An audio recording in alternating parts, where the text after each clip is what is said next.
Hey team, welcome back to another incredible episode of the Intentional Agribusiness Leader podcast. This is your host, Mark Jewell, and today I am super pumped to be joined by the new CEO, just announced this past week, actually, so probably about a month ago per when the episode comes out, of CVA out there in Nebraska, Nick McCarthy. Nick, welcome to the show, man. Yeah, thanks, Mark. Appreciate the tee off, and yeah, newly and super excited to have the honor and the God-given duty to lead CVA into the future. It's going to be hard to follow a legend like Carl Dickinson, but obviously the Lord continues to help and Yeah. coach me to be able to fill those large shoes. So off we go.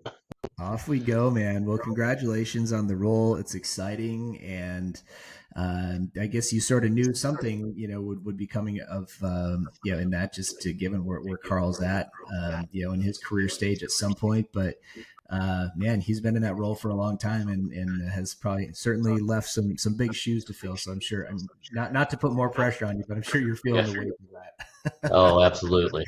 Absolutely. And, just it's been great to work with Carl and just, truly the Mhm. mentorship he's had to help prepare for the transition. And we're super happy as CVA for he and on to take their next chapter. He's really approached this well, and that's probably one of the last great teachings he's had Mhm. to the senior leadership team here at CVA is, he's leaving CVA by choice. Mhm. He thinks and is adamant that the future is now, and he knows that to lead into the future, um, it's time for him to start his next chapter, and that's really a great learning. I think a lot of times we see in our industry, um, legends continue to stick around, especially um, as we struggle, we talk about talent, and they continue to stick around, and sometimes the last years as we get a little bit less adverse to risk and willing Mhm. to maybe drive some change that he recognizes that he does not want the company to be that, and he wants them to continue to CVA to continue to be successful and really lead into the future. So truly admire. He's got a great path and a great vision for his next chapter, and he's definitely excited to move into that. Yeah, yeah, lovely, man. Well, it's an exciting time out in that neck of the woods, and so before we go any further, I don't want to skip over my process, Nick. You get the first same opening question that everybody gets. Yep. So, what does it mean for you to be intentional? Yeah. So, I mean, that's a great question. It was kind of one of those when you listen, you hear that question's there, and you really got to kind of have a gut check, right? But I would say ultimately it's living to your core values, and Mm-hmm. really, trust, integrity, keeping your word, Mm-hmm. honoring your last name. I'm a big Mm-hmm. believer in that. You come into this world, uh, and that's the first thing you get is your name. Yep. And you leave this world, you're not taking anything with you. There's no materials. There's no other things you're taking with you other than your legacy of your name. And it's Mm-hmm. really living to that and doing what you intend to do and doing what you say and being genuine, are all the things that I think answer that question. You bet. Well, it's a great answer. I love it. I mean, really just sticking to your core values. And we've talked a lot on the show in past episodes about the value of core values and having them and yeah, especially as a company, really knowing what they are, but not only know, not just to have them posted on the wall. I know you guys have been in your office. You guys have some great stuff on the walls, but to really see it lived out. Yep. Like that's a bigger deal, and it makes it much more real. One of our business values as well as our family values is excellence, and it's kind of funny as we've really implemented that in the last couple of years, and then continued to raise the standard, especially for a house full of teenagers. Yeah. We've got some 19-year-olds and 17-year-olds and 15-year-olds and a 9-year-old walking around here, plus a couple of adult kids. We got six of them, and it's the question becomes like, just, are you proud of the work? Like, Right. hey, I'm done with it. I'm done mowing the lawn. Are you proud of it? right? Absolutely. Was it done with And excellence?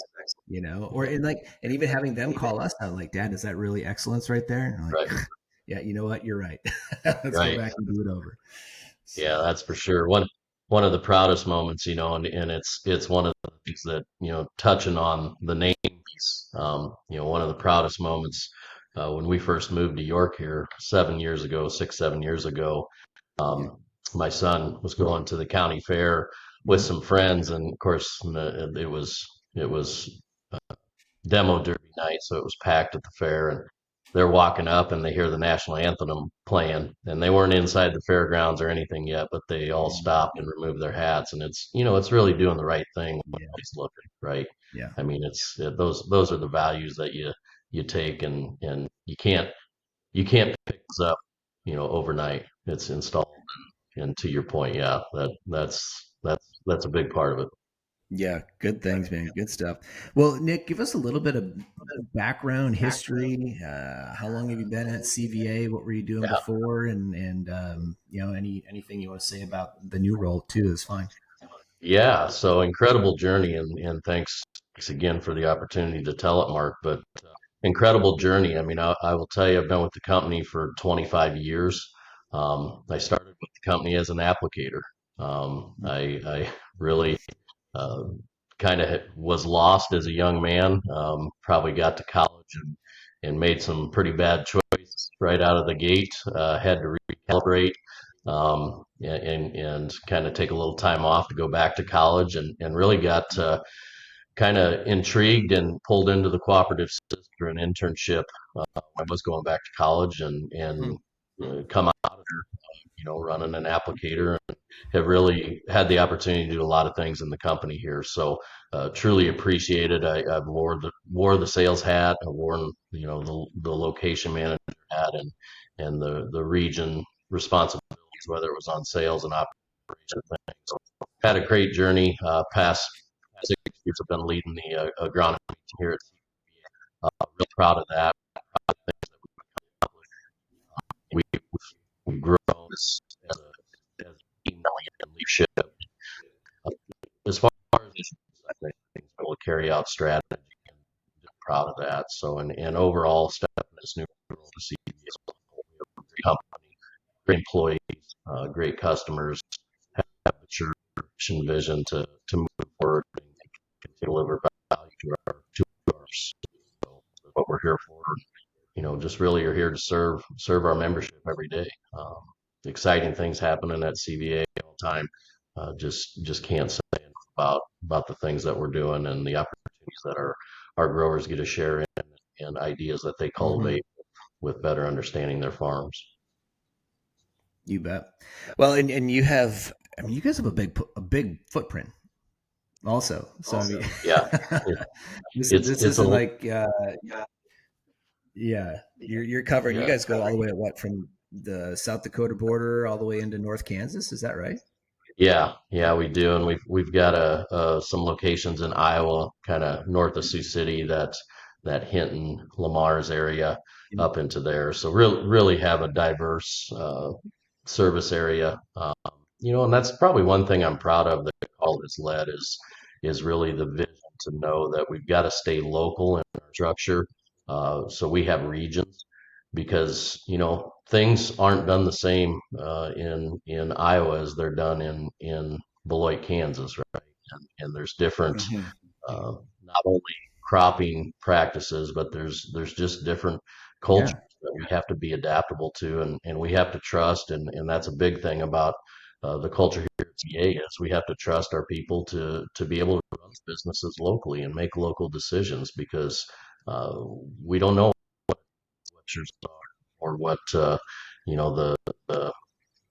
situations may be from not only a farming aspect but a livestock aspect or even a Yeah. recruiting employees aspect with that wide of a footprint. So Yeah. really enabling local leadership is a big part of our culture. Hmm. Yeah. So that's a big piece is really allowing local location managers to handle a lot of the staffing, be responsible for that. Do they have the P&L responsibility and things like that as well? Oh yeah, yeah. All that comes with it. But really, what we want to do is just let them and enable them and give them a playing field to be able to make those decisions.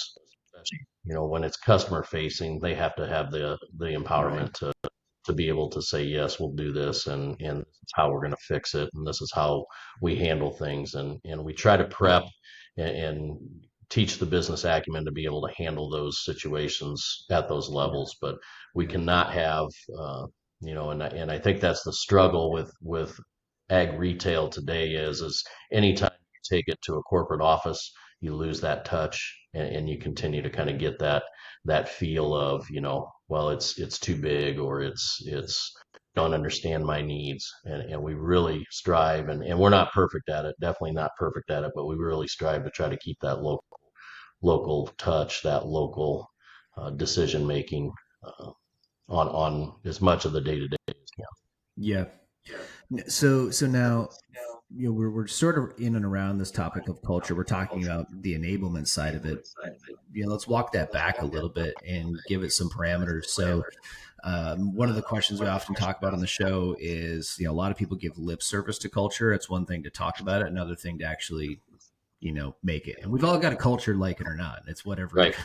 I think Right, somebody said a few episodes back, and probably in more than one episode after 160 of these interviews, Nick, that culture is how people go to work, right? It's how people show up and go to work. yep, And but ultimately, right, your culture is a reflection of the top end of the organization. It's a reflection of your CEO. Now you're in the seat. You're going to get to drive that culture for the next generation or so. So, what does it look like for you? Just to let you talk about that for a minute. I'd be interested in knowing, how do you guys plan to get that done? How do you want to get it yep. done? What does it look like at CVA going forward?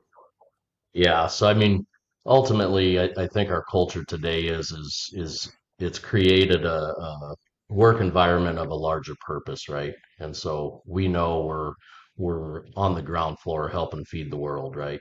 And Yep. when we wake up in the morning, or the challenges that could come at us, epidemic or a pandemic, that we've got to go to work. We're crucial to the supply chain of food, and we've got to continue to do that. Our core values, our mission and vision really capture that, and we'll Hmm. continue to support those, and continue to build on that. But ultimately, I believe today our culture is very focused in on just our people, our employees, and our customers, and listening Hmm. to both the engagement of the customer and the employee, of how they see CVA, taking taking taking feedback that can kind of be tough once in a while, right? There's Yeah, always, of course. those hard things that we got to work on, and be able to coach into the future how to change that customer experience, change the experience. Things that location managers deal with today are not the same that I dealt with 15 years ago, 20 years. Things that the applicators are dealing with today are not the same that I dealt with, 25 years ago. It's just not the same. So you have Hmm. to have that trust, and that openness to say, hey, we want to get through this together. We want to build something better, and continue to work to serve to serve our farmers, to serve our Hmm. ranchers. That's what we're here for. Yeah. Yep. Absolutely. Absolutely. Great way to put it. So you talked a little bit about empowering the local, operational managers, local location leaders to be able to make some of those decisions around, I'm sure, hiring and firing and some of those things that have to go down. But what are you guys finding? I mean, how is culture playing into talent retention? Talent attraction. You got some very rural areas in there. Yeah, Lived in Omaha for 10 years, traveled those parts of the state quite yeah, frequently, so I'm very familiar. And yeah. a lot of people, some people struggle with it. Some people don't. Just curious how talent attraction, retention is playing out for you guys and what you're doing about it. Yeah, so you hit the nail on the head. I mean, I think anytime you're trying to attract talent or recruit to rural areas, it just intensifies the the hard work that has to go into that, right? I mean, you really have to have something that pulls people, if it's not their hometown, to that town. And a Yep. lot of times we're trying to cultivate talent out of the current. marketplace, which is a lot of times in a small town, there's somebody looking for help, right? So Mm-hmm. we have to be an employer of choice. I think our culture of transparency Mm-hmm. and just the internal growth that we have the opportunity. I mean, I can tell you there's more stories like mine of people starting at the ground floor that we invest in training and invest in the employee all the way through, and it never quits. Core value of lifelong learning, uh, Mm-hmm. and we're not closed to saying if you have outside interests of going back to school or continuing education that we won't help you support that. So I think we build on that pretty well. The other Yeah. thing that I'm really proud of is we really have meaningful conversations. We want our managers to have one-on-ones biweekly. No, that's not perfect across the company, but Mm-hmm. biweekly or every 3 weeks, we want a meaningful one-on-one where you and I sit down and we just talk about, what's been going well, what's been the struggles, and really, where do you want to see yourself in the future, and what are some personal goals that you have, and I Mm-hmm. think showing that level of care and knowing that somebody at work that you can lean on, and be able to talk about those things is truly, Mm-hmm. what there's about, and it's a differential advantage having a lot of rural areas that we're willing to Yeah. invest time into something that's not directly generating revenue, which a lot of times that's the main Yeah. focus of a lot of companies is revenue generation is the only thing we worry about, right? So I Yeah. think Yeah. I think just having that mindset and having open conversations, and they're not always about the great stuff. I mean, we got to dig in, and we all have things we need to improve on. And I Mm-hmm. think if somebody's honest and willing to tell you the truth about that, and willing to Yeah. help uh, correct it or polish it or even make small tweaks to it, that shows that we're here for you in the long run. Yeah. Yeah. It's one thing that I think it's really interesting observation that I've made in this, in my role. We get to look under the hood of a lot of different companies. We get to see a lot of leaders like you that are going through a lot of different things. There's a lot of consistencies too across the broad scope of ag retail. We've got about 40, almost 50 co-ops under our, client belt at the moment. But so there's just two things that are super, super interesting in my mind right now. One, if there's just if at least we're clear and transparent about what the problem is that we're trying to solve, right? Like we can be okay with it not being perfect. Yep. I think it's when we start to pretend like it's supposed to be perfect or Right. something, and then we start measuring everything against that ideal, Right. as opposed to, I just told my team the other day, I said, we're in the process of validating and hopefully launching a new product. And I said, listen, Sure. guys, here's the deal. We're going to launch this new thing, and I'm not hiring any more people until we have a minimum number of new customers committed to it. So that means that everybody's going to get to help and do extra. Right. And it's good for the business and it will Right. get us to the next level. But it's like I said, I'm not going to go and put a bunch of risk on Yep. something that's not fully proven yet. Yep. Right. And Yep. so, but it could be big. So it Right. may end up resulting in the hiring of 10 people, in the next 18 months if it goes well. But right now, like it's not fully proven. So I need your help. Right. Okay. And And I that's a think that problem. Yeah. Yeah, and I think that was the biggest accomplishment you made there is help share the problem so everybody can Hmm. help in resolving it, and being transparent to say, we're not hiring Yep. to do this. We're gonna roll the sleeves up. We're gonna get Yeah. dirty. And when we hit our goal, then that's when we expand. And I think that's great leadership to say, you know. But I think that's the biggest thing that we have learned in being transparent in the business. And Carl's done a great job. He has Hmm. quarterly conference calls just go through financials, and really, help sharing the problem that we're behind forecast, and we need Hmm. to do these things to get caught up. And I think that message, when you can share it with everybody and let them help solve the problem, I think Yep. that's when you really build a strong culture. Yeah. Beautiful. I agree. And by the way, like I was just thinking about this as you were talking a little bit ago, like Oh, I mean, we live in a world, we live in a country, and you work in an industry where it's still possible to start as an applicator and over 25 years somehow learn to and earn your way into being the CEO of $1 billion Yep. plus business. Right. It's I unreal. mean, I It's mean, unreal. and I know that's humbling, but I was calculating Yeah. that in my mind. I was like, God bless America. Like you can Yeah. still do that here, you know? It is. And I mean, it's totally, I think some of that's been lost, the American dream. Yeah. And, and again, I tell our interns all the time, I was in this room 28 years ago, 27 years ago. Hmm. It's possible. And I Hmm. think that's one other thing we as leaders have to talk about is we are not in a patient world anymore because Hmm. everything's at our fingertips. And so I do know this journey was 25 years for me, but I do know that that time will probably increase because everything else has. I mean, Yeah. if you can get polished, you can look at that opportunity in 15, 20 years. I mean, it's everything Yeah. has sped up, and so Well, I think that 100%. yeah. So Yeah.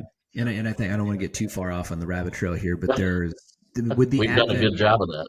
Yeah, right. Well, but to me, it's all related, right? Because we come back to the point of like, I mean, from a talent attraction retention standpoint, like, man, get your nose in there, get involved in the team that likes to solve problems, Right. raise your hand, go out there and and find a way to do these kind of things, Right. and good things can happen. You can move up. And by the way, I'm just going to say that I'm not trying to dog on the upcoming generation, but man, it is not hard to stand out in the employee field today. Absolutely not. It is just like Absolutely not. if you could show up and like ask for a little bit of extra work here or there, or put in a little bit of extra time to learn some new skill sets when most people are just not, it is not hard to stand out. No, it's not. 50% of your competition in the employee workforce is eliminated by effort every day. Yeah, I mean it is. I mean It's a it great way to totally put is. it. I No, mean you're right. it's so you've already eliminated half the room. So if you're willing Yeah. to show up, put the effort in and work hard, you're already 50%. You're in the upper 50 percentile. So Yeah. absolutely, I agree with you 100%. Yeah. Yeah. I was 100%. just this morning, I was down at the coffee shop not too far away from here, and our oldest manages it. And we have, so when my wife and I got together 6 years ago, she lived in Canada. And so we've been slowly now importing all of her kids from Canada. Okay. And Okay.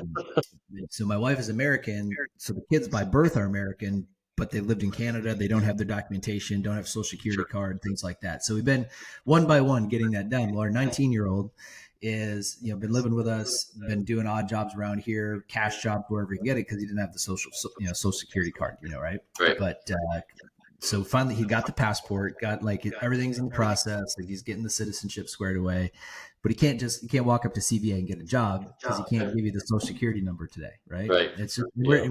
we're applied for, we're just waiting for it to get here. Right. So anyway, the one who's managing the coffee shop picked up on there's a general contractor who's complaining about not being able to find help. Okay.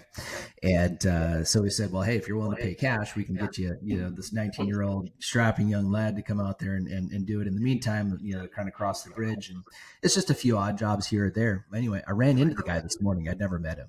And so the guy who hired my stepson, and he was just bragging about how much like he's like he was 75% further ahead than I thought we would be, and they're just going around like cleaning out dryer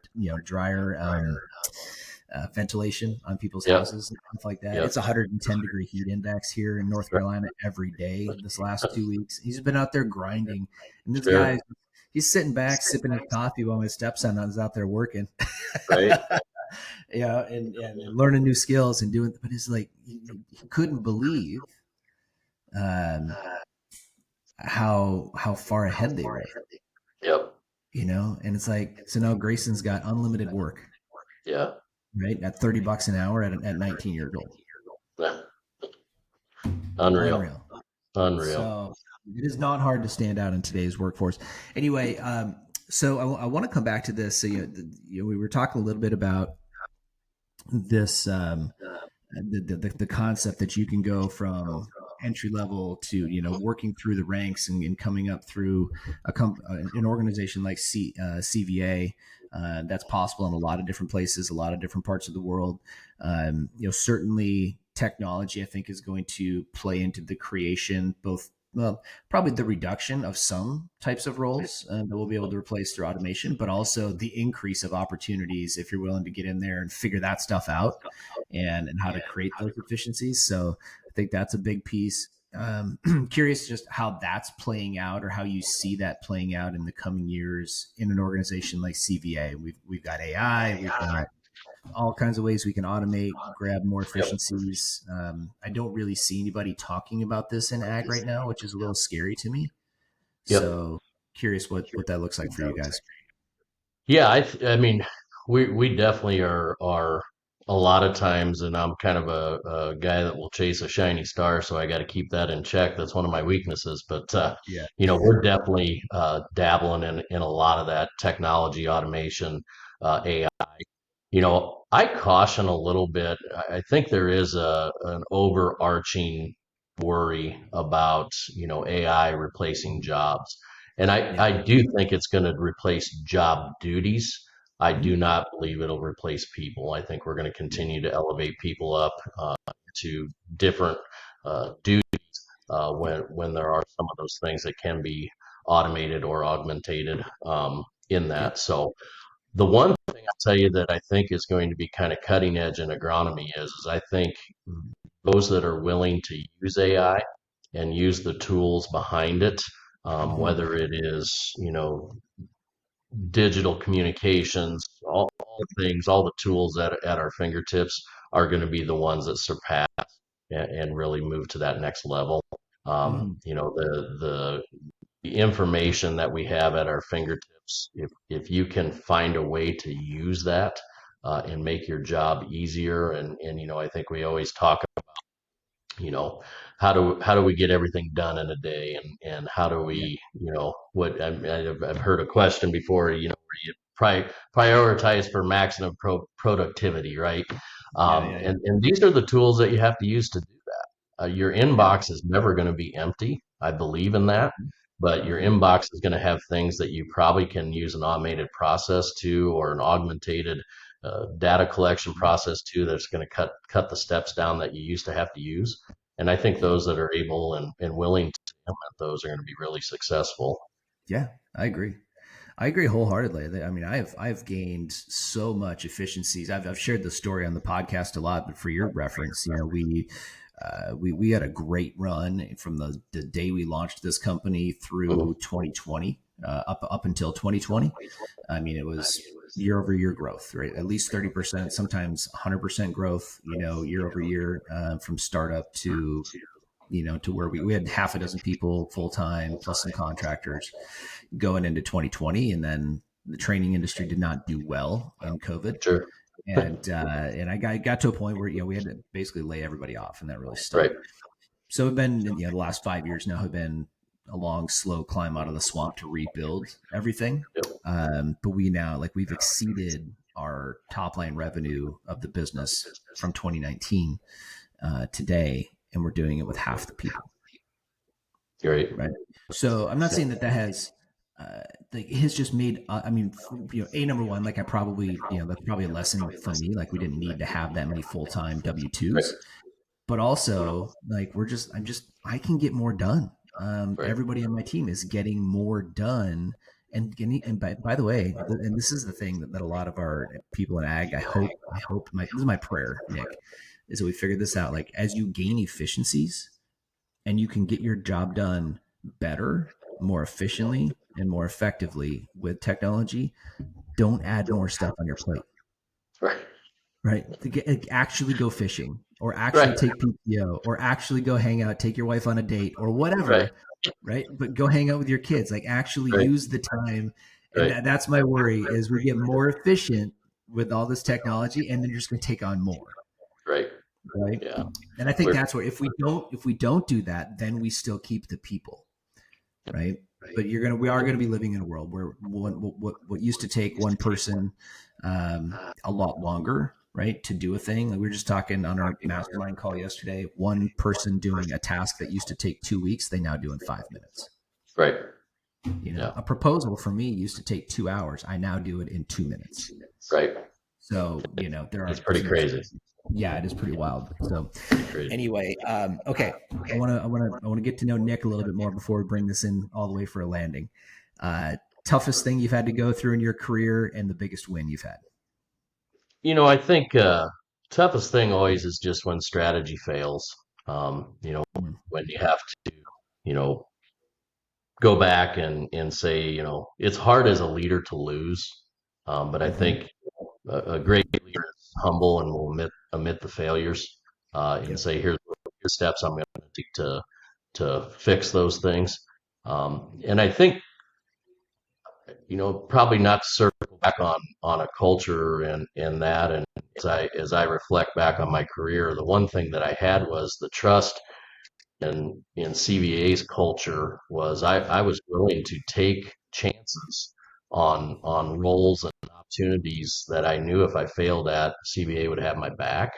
And so I think when you get that ability to know as a leader or as a culture of a company that there's that transparency that if I do fail and I recognize my failures and I talk about how I improve the process or improve the idea, or we may even sunset the idea. It didn't end up being a good idea, right? And I think any of those are times that, you know, as leaders we feel and we take part that we failed. Yeah. Yeah. Yeah. What books, podcasts, resources are you taking in these days? Yeah, so If you have time, I don't know how you have time to do more reading. right. But You know, we as a leadership team we've done some books together, and it just amazes me in our review. And again, I think this leads back, but every book I've taken meaningful or something away from really kind of leads back to all the stories in the Bible, right? All the learning yeah, in the Bible and really the teachings that we have. So I mean, if there's one book I would say I hope everybody's reading, it would be the Bible. yeah, You know, as far as podcasts and that, I can jump around. It just, you know, I enjoy listening to a plethora of podcasts. Um, you know, anywhere from All In to yeah. you know, getting as down to earth as, you know, I've heard a few of Dry Creek Dwayne. I don't know if you're Oh familiar yeah, with yeah. him, The but Dry yeah, Creek Wrangler. I no, like that guy. Yeah, yeah, I mean, it just getting as simplistic as that. But I would tell you, you know, the one thing I think, you know, it's a question I get from especially our younger talent a lot is what podcast are you listening to? And, yeah, you know, I would tell you listen to something that gets your mind out of your everyday thinking, yeah. and challenges you to really look at things from a different side or a Mhm. different point of view. I think too many times we tend to listen to things that we're like, okay, this is somebody I can relate with. This is somebody that's going to help me grow my business mind and the same mindset I have. And I think Yeah, challenging yourself to get outside of your normal listening or comfort zone is is yeah. is good for you. I agree, man. I lately I've been taking some book and audiobook and podcast recommendations from people who make me uncomfortable because maybe we don't Right, have the same values or whatever. But I'm just like I want to stretch. Right, I'm in a season right, of it's time to grow. You got to get your head into some things that challenge your thinking. Right, yeah, so there's a podcast called Moonshots, okay, and it's all about basically the advent of AI and technology and kind of where things are going. And these are from the people who are investing in it, so take it with a grain of salt. This is where they see it going, sure. but so far I haven't seen them anything that they've put out there that didn't come true. Right. So That's and scary. it's also a little scary, so but it Right. does make it, at least as it's forcing me to think about my business differently, I'll say that. Right. So especially being in the knowledge business, when ready access to knowledge is already here, And I mean, you could already learn anything you wanted from YouTube. Now you can go into ChatGPT and basically ask it to give you, coaching Right. on pretty much anything that you want to do. And that's going to get better and better. You got to be careful Yep. that it's not hallucinating and take all Right. advice that you get. But you know what? Even advice you get from humans is not always sound. So Right. Right. take it all with a grain of salt. Uh, so I just, I see a lot of that. Moonshots has been really good. Another one, and I think you'll enjoy this as a CEO. I've mentioned this on a couple of the episodes lately. The Hard Thing About Hard Things by Ben Horowitz. And Okay. it's basically like when things start getting hard in the business, this is the how-to book on how to run, like, it's the playbook Yep. for when things get hard and don't, when the strategy does fail, as you Yep. mentioned. So anyway, who's been one of your top mentors or someone who's really impacted you over the years? Yeah. And I tell you what, I have such a long list. I don't want to offend anybody if I say it. Yeah. It's kind of like when you watch speeches at the Golden Globes and that you feel bad for those people. But I will tell you, the love of my life, my wife Jenny, she Mhm. inspires me every day. Um, she is probably the most positive person I know. She's probably influenced the most lives I've known as I've watched her over her 26-year career as a elementary educator. Wow. The amount of invites she gets to graduations, Mhm. 15 years later or 14 years later, uh, Sure. through all of the, or actually less than that, 10 years later, through all of her uh, teachings is just amazing that she influenced that. She keeps me grounded. Yep. She keeps our vision in sight, doesn't let me get too far ahead or stuck too far in the past. So That's she's good. truly my hero. And, I constantly tell our people that, my success is only driven by the things that she's supported. It's hard, and I think we all have to know that the responsibility split in a marriage has to be talked about, and we've always talked about, my split Mhm. was going to be, uh, you know, im- improving and advancing my career in CVA, and Yep. she she stepped up and raised our two beautiful children, and really uh, kept me in line, saying these are events you need to be at, and these are events that if you have to miss, that's Mhm. okay. And I think having that Sure. balance and having that person in your life is truly important. Yeah, I could not agree more. Love it, man. Nick, this has been great. I know we're kind of running up on our time here. I appreciate you doing the show. Appreciate you being on. Any last words of advice or wisdom that you drop on us before we shut it down? No, no, the one that comes up, I think the one that we kind of, you know, has been asked and kind of teed up is, how do you keep your energy up? And in Yeah. ag, and we talked about it a little bit earlier, adding things to your plate. There's always that constant talk of burnout. And I think the story that I always revert back to is the two guys that go out every day and chop wood, from 8 to 5, and they both get the same amount of wood chopped every day. There's one guy that works all day, and there's one guy that takes an hour break. And they ask the guy that takes Mhm. an hour break, how do you keep production up with less hours? And he says, when I go home to eat lunch, I sharpen my axe. And the Mhm. message I would have to everybody is don't be afraid to take that time to sharpen your axe. I think we all Mhm. know when we get to that point of, I'm not bringing my A game, I'm not interviewing for my next job, my efforts and those type of things that we need to uh, take some time to sharpen our axe. And I think we've lost that a little bit in the world we live in today with the constant pull of kids activities, events, all the things that we have. We still need time to sharpen our axe. So if I could give one piece of advice, it's know Mhm. when it's time, and make sure you take time. Yes, sir, man. I could not agree more with you. And perfect way to end it. Thanks for being on. Sounds great. Thanks. Appreciate it.